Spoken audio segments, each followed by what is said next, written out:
Today we're covering the highly pessimistic piece of human horror tragedy known as Hereditary, and in turn asking the question, can a movie be too bleak? Well, if you're familiar with this here channel, you can probably guess my personal answer to that question is a very humble no! However, to suggest that Hereditary might be just a bit too hopeless for its own good wouldn't exactly be a scorching hot take. At least no hotter than enjoying what is essentially 2 hours of a very sad family being tortured by a very evil hell cult. But my job isn't to tell you what you should think. It's to talk about things that are cool and deep about movie. And perhaps in turn this can actually be important, because it starts a dialogue.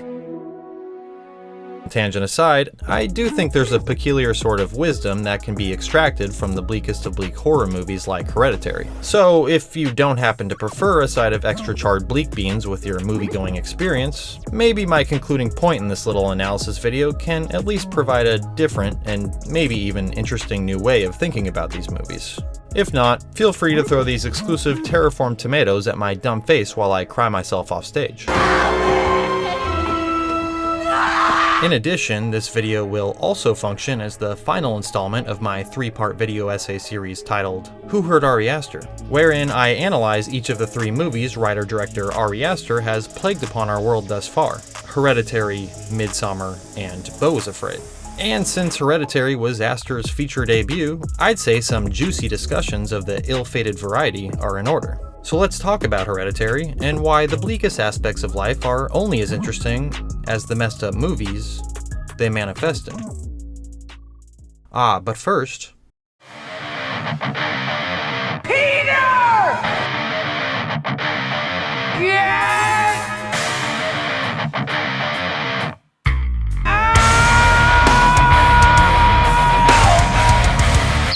Hereditary follows a family of sad little playthings, including Charlie and the Chocolate Nuttery, Peter the Paimon Kneader, Little wishes she was an orphan Annie, and Steve. After the fam attends their recently deceased grand's finally dead party, Annie channels her meh feelings about her mother into working on a new line of death by mental deterioration Barbies. It's like a spa day for my brain. Forever. Before having a heart-to-heart with her lovely daughter who says the darndest things. Who's gonna take care of me? Excuse me, you don't think I'm gonna take care of you? But when you die... But Charlie doesn't just kill the jokes, she also kills innocent birds with her evil demon magic. And it all has some sort of something to do with impressing her weird friends in inappropriate places.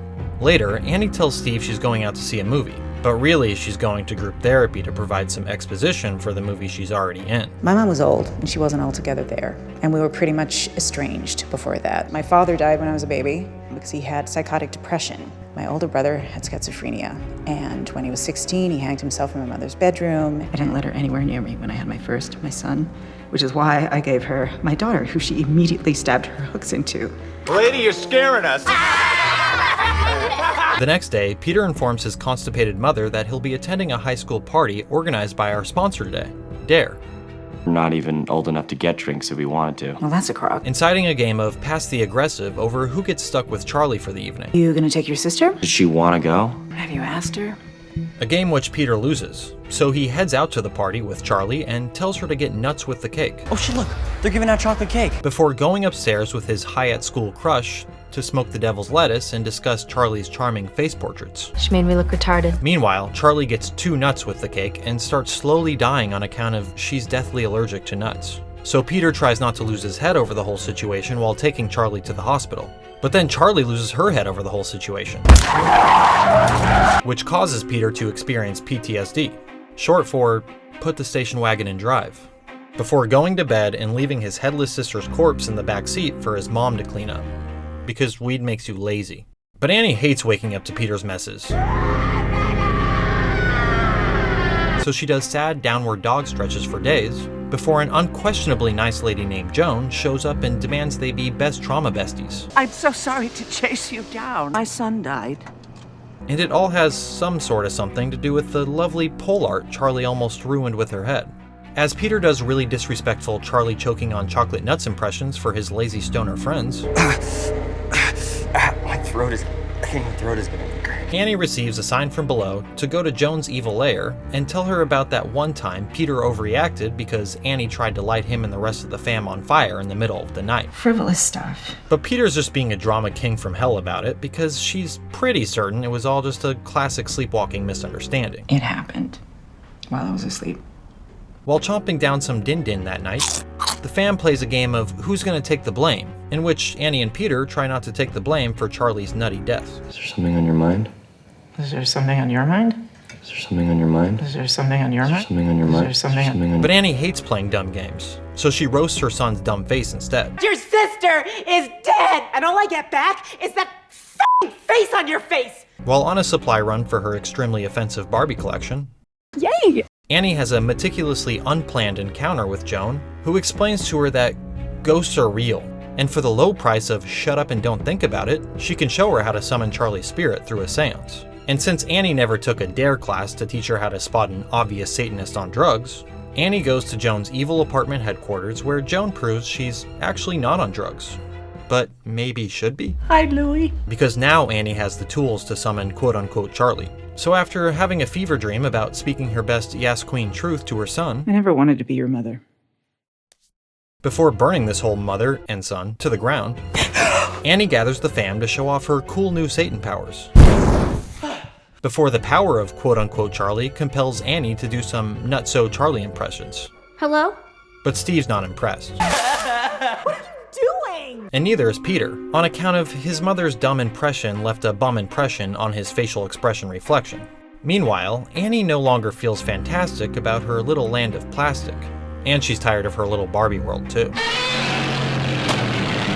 Next, Annie finds that Charlie's freaky Facebook is clearly possessed by whatever shadow-damning hell spirit has hacked into their family. So Annie attempts to destroy the book using every hell spirit's greatest weakness, fire. But it's a catch-22 because Annie catches on fire too. And it all has quite a lot to do with Joan's latest arts and crafts fire hazard. So Annie does research and finds that the douchey demon who won't leave her family alone is called Paimon. And it turns out, Charlie was a human host for Paimon all along, which is why Charlie seemed all wrong. And when Charlie went so long, it was so Paimon could get a body with a dong. In other words, Paimon wants to be inside Peter. Forever. And it all has everything to do with the fact that Annie's mother was secretly an evil cult queen, and her BFF Joan, secretly Team Cookie Maker of said cult. And together they all conspired to make Paimon a real boy, by sacrificing the whole fam so Gran could retire with riches in hell, instead of with nothing in Florida. Worst of all, even though she's dead and gone, old Granny's still lounging around and stinking up the place. Meanwhile, Paimon takes a sneak peek at his new digs by entering Peter and making an ass face out of him in front of his crush. Which is rude. While Annie explains to Steve that everything, including Charlie's death, has all been an inside nut job, before deciding it's time to be a cool mom for once and sacrifice herself for her family by casting the one Facebook that rules them all into the fire. But it turns out that Paimon's all about those fire jokes. And totally owns Annie. Later that night, Peter wakes to find his dad is, well, done. Like some chicken fried, motherfucker. And his mom finally ready to make him pay. Man. So little Paimon Annie chases Peter before heading out of the picture for good. And then bonding with Peter forever. But even though this is one clucked up ending, it's still a win for Paimon, who now has a new family of naked idiots to share the hate with. Hail Paimon!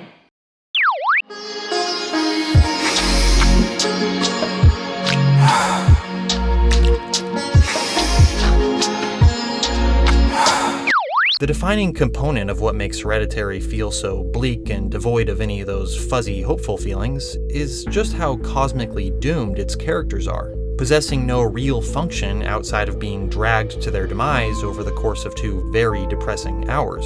And if there's a mission statement to be derived from all of Ari Aster's maddening movies, I think it's to express and exacerbate some very messed up and very human feelings through a profoundly disturbing and honest lens. And what's more profoundly disturbing and honest than the wise old adage, where there is family, there is the complete and utter obliteration of the self. The story of Hereditary is in simplest terms about a cult working together to summon a demon into the world so they can reap the rewards for their devotion. But the narrative itself is from the shrunk-down perspective of the characters being used as human eggs to hatch this evil. And it turns out that experiencing the confusion and horror alongside this family that can both faintly sense and can't make any sense at all of a grand design that's been pre-constructed for them can provoke some hauntingly relatable feelings. Like all of Aster's movies, determinism, specifically genetic determinism, is the core contemplation at play. The idea that not only is free will just a silly subjective illusion cooked up by our silly subjective minds, but that a large part of what we experience and what choices we make in this mortal coil are direct consequences of whatever traits get arbitrarily passed down to us by our parents and their parents before them, and so on and so forth. Corruption, and so on and so on. Call it a generational curse or intergenerational trauma or what have you, the notion that we are doomed to follow and repeat the toxic patterns of our ancestors with no control over this daunting realization is as eerily close to real-life possession as it gets. The Paimon parasite that everyone's favorite Grammy Ellen unleashed into her family's lives can be seen as most directly metaphorical to a very severe and self-destructive mental illness. My mom was old, and she wasn't altogether there. And she didn't have an easy life. She had DID, which became extreme at the end. One passed down from generation to generation, grabbing hold and ruining them, moving down this chain link of doom until that unseen pathogen hovers just above the final generation and manifests stronger than ever. Of course, this metaphor can apply its disco ball of sad colors to any undesirable inherited familial trait, not the least of which being the big T, tenderness. No, trauma.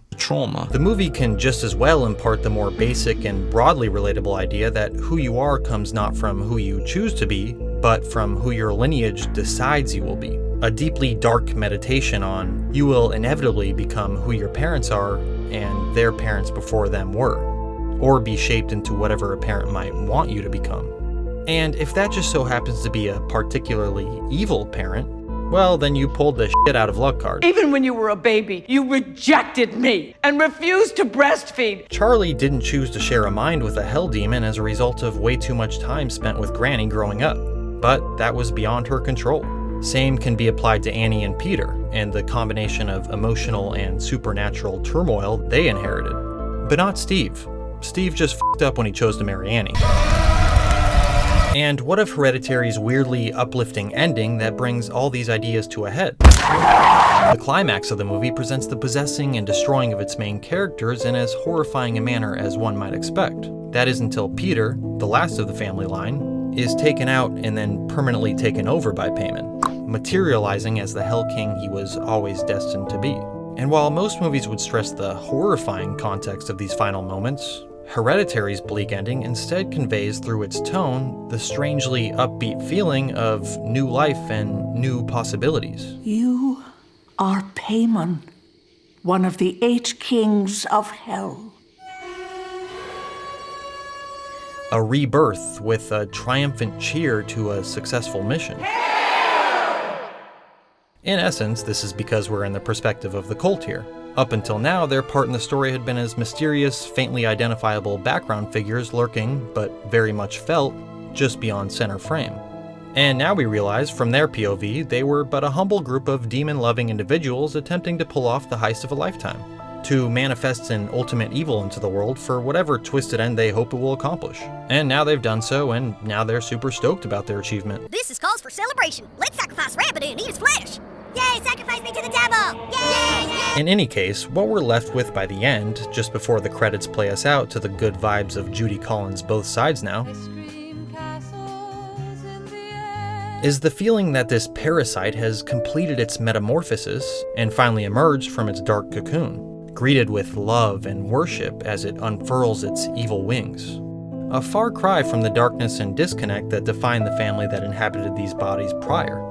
And this notion of the cycle of death and rebirth is present in all of Aster's movies.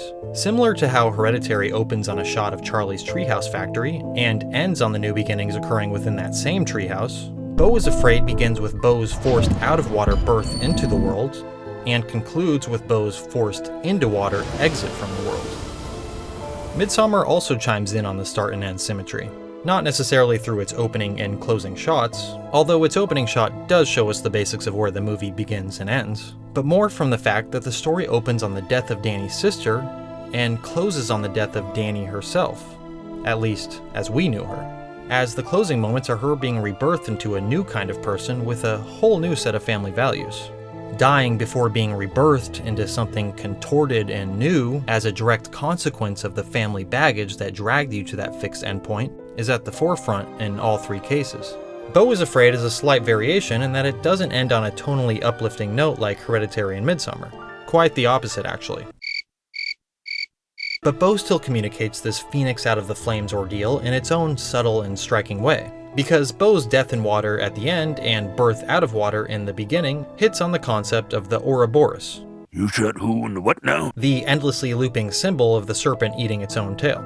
Aster has been pretty candid about incorporating the Ouroboros in his movies. I wanted to make a film that had sort of an Ouroboros quality, a film that's about grief, but it's also about a family eating itself in grief. The film, I think, has this like Ouroboros structure where, maybe it like ends kind of where it began, maybe. Thus, the cruel reality Beau exists within can be seen as a never-ending loop of suffering and rebirth, an infinite continuum of pain that begins again the moment it ends. The twisted thing Beau is doomed to rebirth as is himself, in a hopeless reality set on repeat. The cult in Hereditary and the cult in Midsommar can both be looked at as metaphorical extensions of the familial curse that's been embedded into the main characters.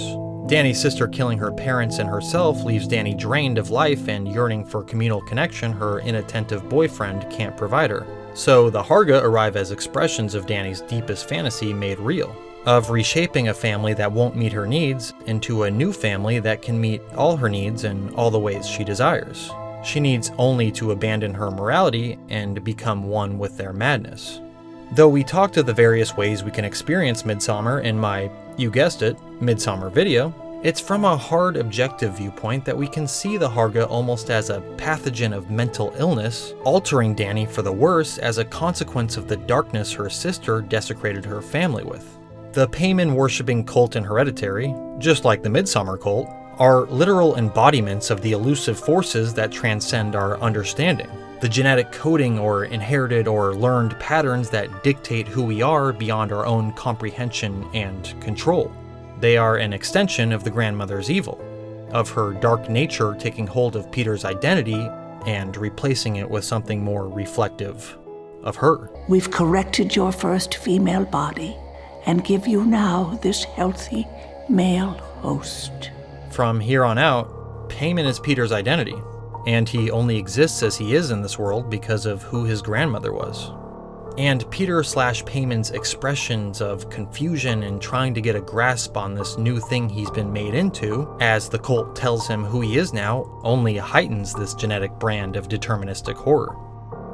The chilling thought that you are but a hollow host for what your DNA dictates you will be.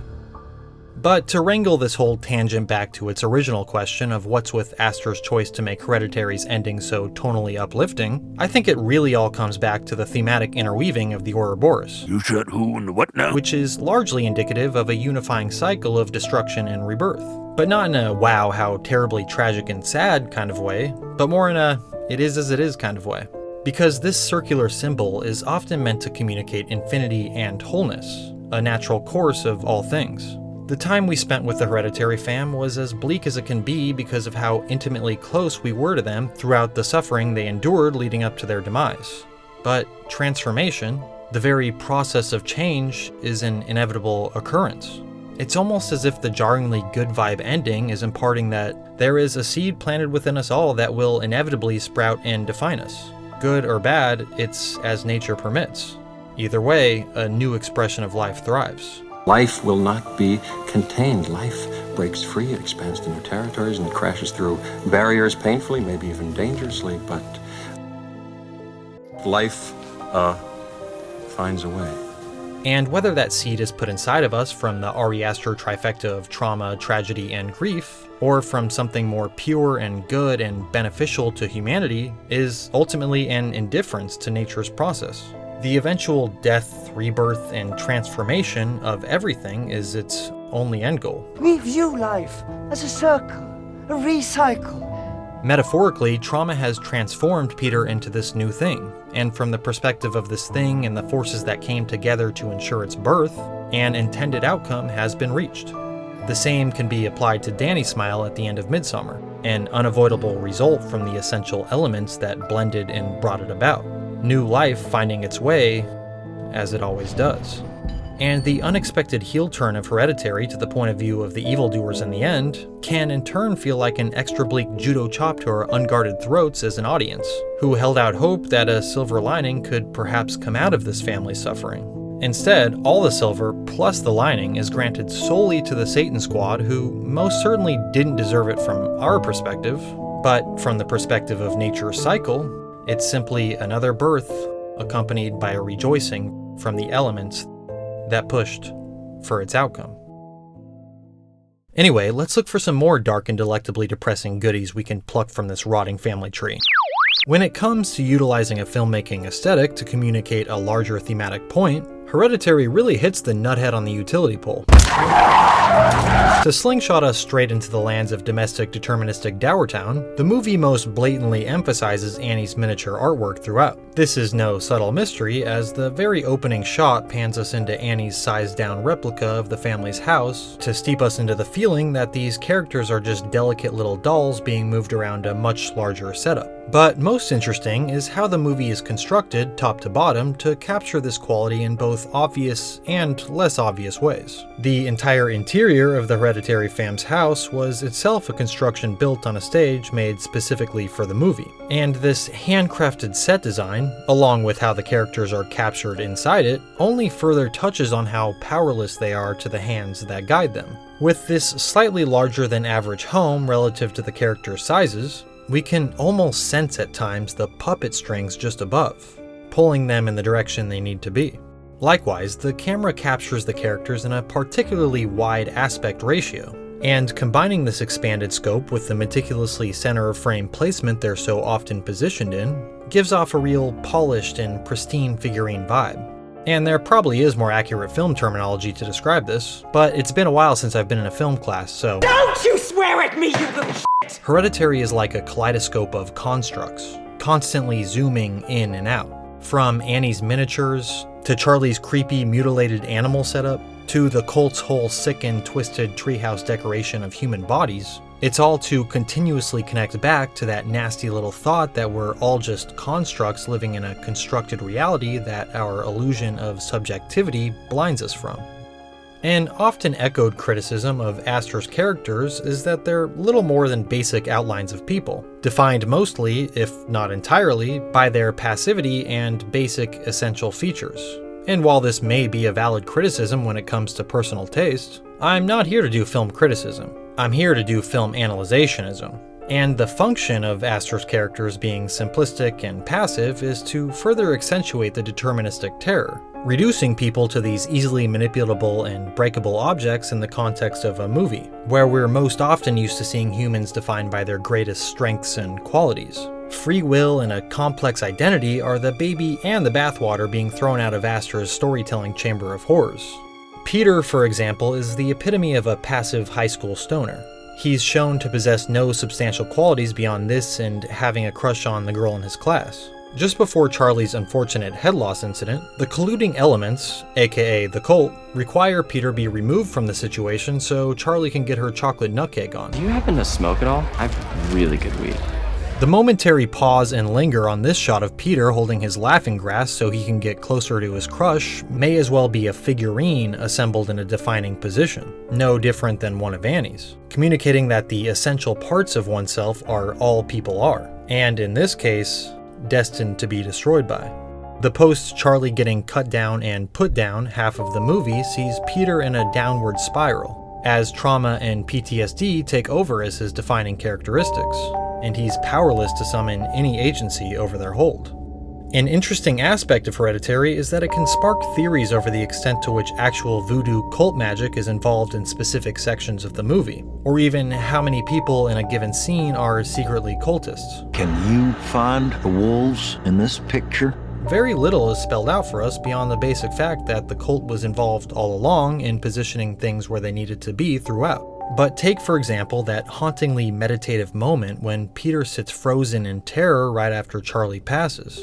One could look at this and mull over whether it's satanic cult sorcery or pure traumatic terror, or trauma with a little bit of cult magic sprinkled on top, that compels Peter's lifeless, possessed reaction. But these specifics ultimately don't really matter, as the baseline metaphor is the same either way. That tragedy or any kind of guilt-burdening mishap can take us over and force our direction, while all we can do is witness involuntarily from inside ourselves. To capture this, Peter drifts from scene to scene, dissolving from one moment to the next. As his mother wails in mourning, he stands rigid and numb like a statue, overpowered by this subjugating state. And this unnerving guidance lasts all the way up to the bleak end when Peter slowly walks his dark house like a rigid, frightened puppet being strung to his demise. All in all, this equates to Peter and the rest of his family experiencing what is akin to the trenches of hell as we watch the flames slowly consume them before turning every trace of them to ash. The movie emotes this metaphor, well, literally by the end, but also visually with its lighting throughout. With so many shots, especially ones where the tension and despair are at their highest, blending the surrounding darkness in with warm, glowing lighting to emulate fire. And in certain scenes where things are going absolutely nuclear, the darkness is darker and the flame-like lighting red hot. And this characters in the pits of hell motif persists throughout Aster's work. The earliest scenes of Midsommar see Dani in the metaphorical bowels of hell, with the same use of lighting as Hereditary, to reflect the suffering she feels over the lack of community and support from modern society and her boyfriend, which is a real visual juxtaposition to the sunshiny and happy world of the Harga, who have community and support for Dani in abundance. Also murder too. Just as well, Beau is afraid utilizes this hellish lighting quite a bit, because if there's any one man experiencing being engulfed by the metaphorical flames of hell, it's the one and only man-boy known as Beau. But specifically, the flames appear to be at their most scorching hot in the first act of Beau to emphasize the hellscape that is the modern metropolis he lives in, which is owned by his mother Mona, who is basically the devil. You rejected me and refused to breastfeed. It's all to convey and communicate that grief, trauma, anxieties, the unbearable torture we can experience from these things can feel a lot like being trapped in hell with no escape. A ceaseless damnation. The worst fate imaginable. And if that's not enough to turn our dumb smiles upside down, it might be worth turning our ears to Hereditary's score, because it gets up to some pretty freaky shit throughout. As the flames get higher, it gets louder. More confident and excited as it revels in the suffering of our main characters. And this is very much indicative of what Aster has mentioned about Hereditary's tone. I wanted the film to feel evil. I wanted there to be this sinister, knowing quality to the movie. The score, along with the hell-like lighting and methodically patient camera work, all converge to impart an eerie sense of domination and pleasure in all this suffering. A godlike observer just above this circus tent of torture we're forced to see through the eyes of. I wanted to have this feeling that there was something omniscient going on. And we could most readily look at this omniscience as metaphorical to the cult moving these human chess pieces around as they watch from a more objective vantage point, or even as the grandmother's spirit, or Mr. Paimon the puppeteer himself. But this omniscience feels even more omniscient-y than those more literal examples. Because just like all of Aster's movies, there's an undercurrent of absurdity to all the relentless, unavoidable suffering unfolding. I liked to think that the movie, as they were suffering, that the movie was somehow smiling. And this harkens back to the Ouroboros. You said who and what now? But more from the subjective experience of being reconfigured beyond your will by the great cycle of all things. To this family, it's absolute torture. Some great manically laughing knowingness indulging in the sadistic pleasure of their pain speaks to how it feels to be the cosmic little plaything in an arena you can't comprehend. The movie's horror is all the more heightened by the fact that we, the audience, are made to see these events from this evil entity's outside perspective. It takes that beloved by all humans thought that our lives are linked by meaning, greater meaning than we can understand, a synchronic wisdom guiding our path, embedded within the very fabric of the universe, and asks, what if it was real? Only, what if it wasn't on our side? What if it was malicious, sadistic, and existed only for the pleasure of seeing us in pain? Yada yada yada, this connects us back to the deterministic horror theme, you get the point.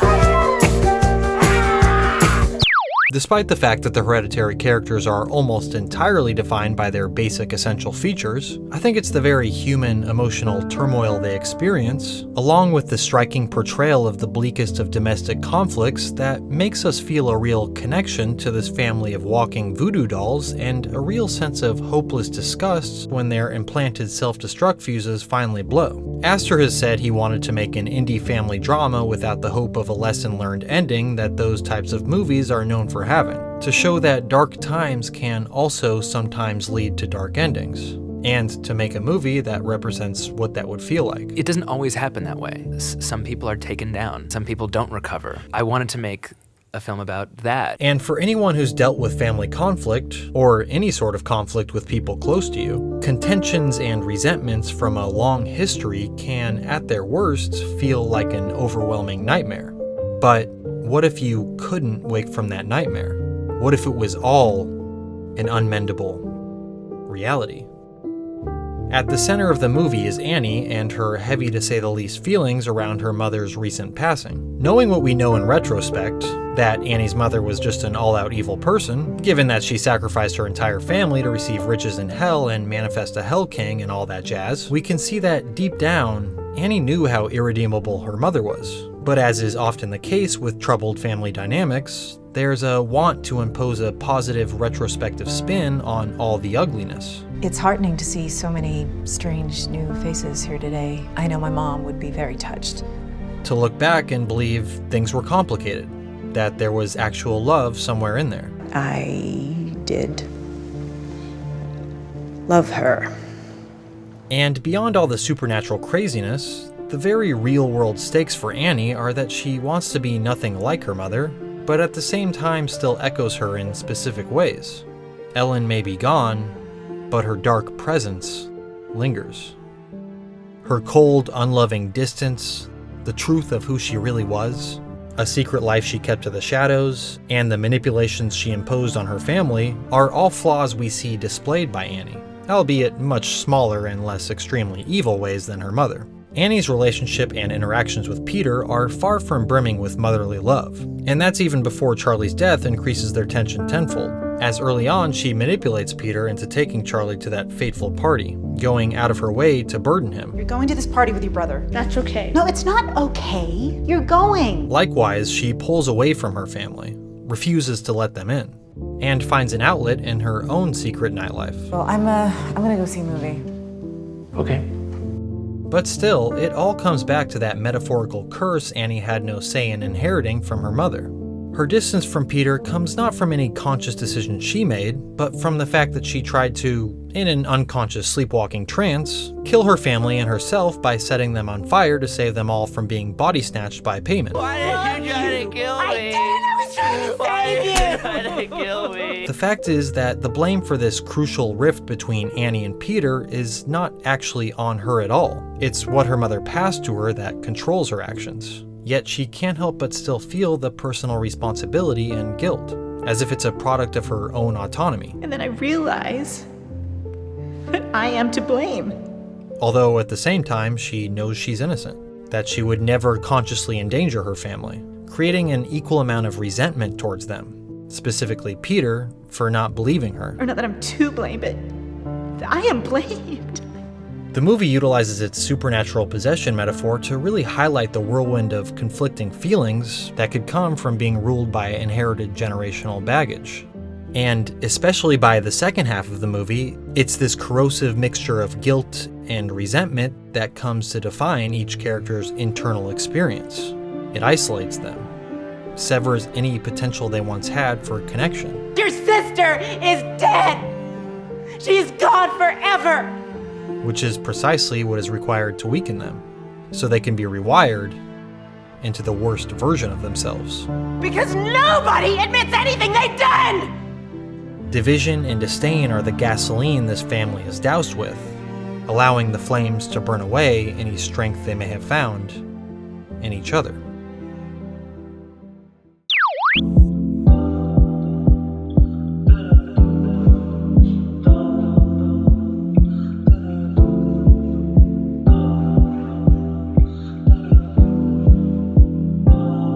As I'm sure you're tired of hearing me say in too many ways by now, Hereditary is a movie that is downright unforgiving in its all-encompassing bleakness. And in my ever-so-humble opinion, when engaged with at just the right temperature, bleakness can be an essential part of a well-balanced soul. As I put it earlier, I think all of Ari Aster's movies have the unifying goal of expressing specific human feelings in the safe-to-explore space of horror-fueled cinema.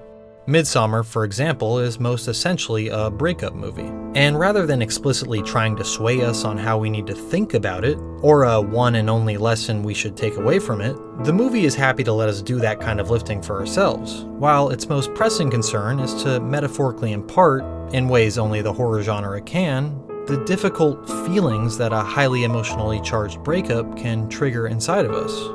The grotesque feeling of burning your past, of abandoning your significant other to the flames of the built-up turmoil between you. The madness of losing a piece of yourself, and a piece of your mind along with it, while simultaneously experiencing relief from a clean slate, a new future ahead, a new you.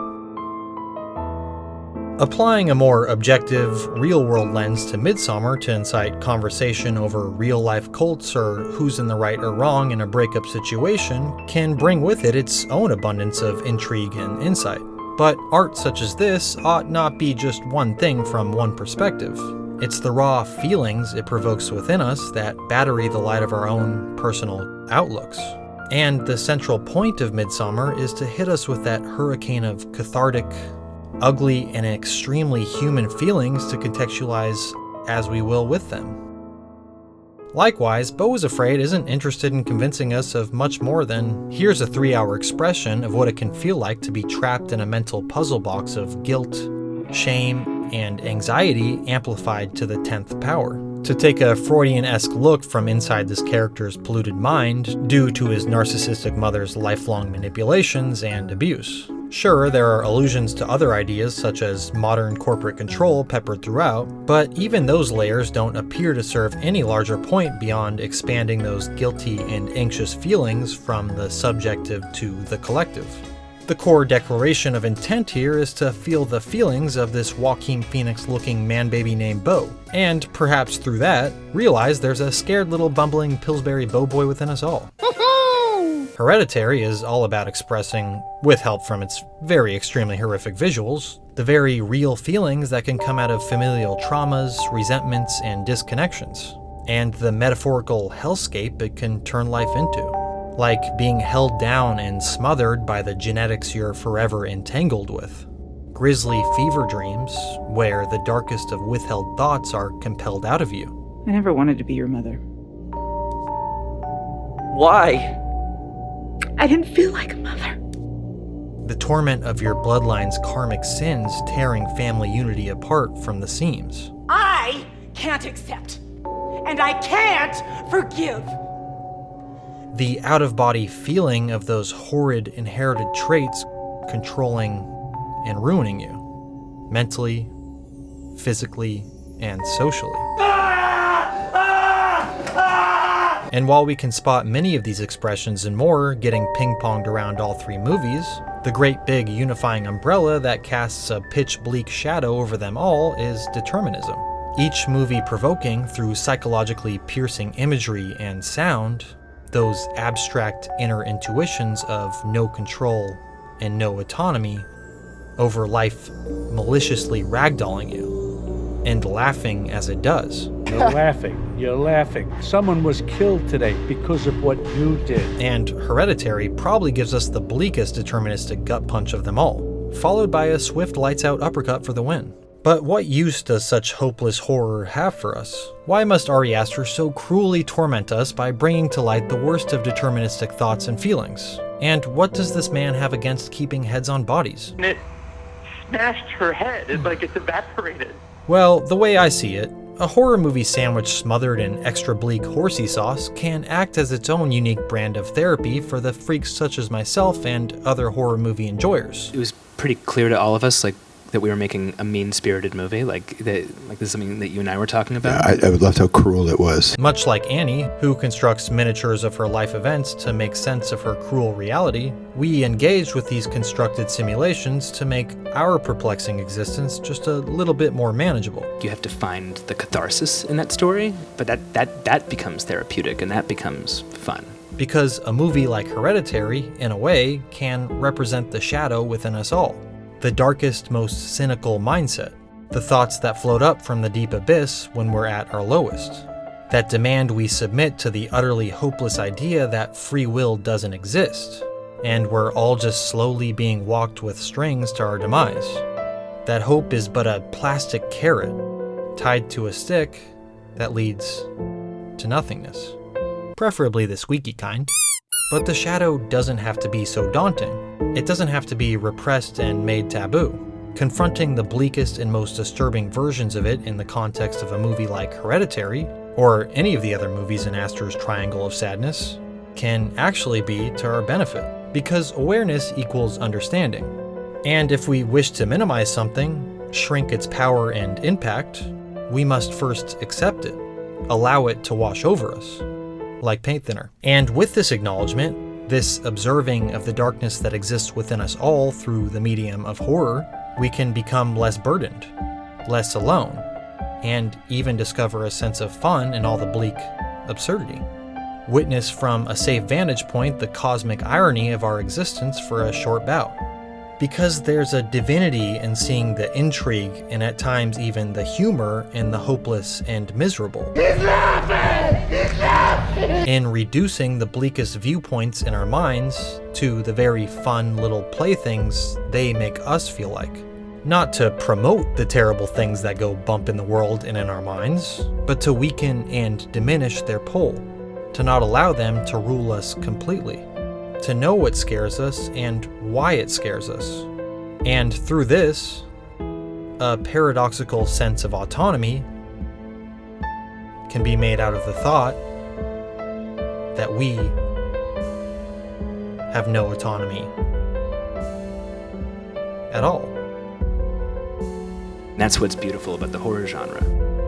It's this filter through which you can push material that's maybe otherwise too bleak or too upsetting.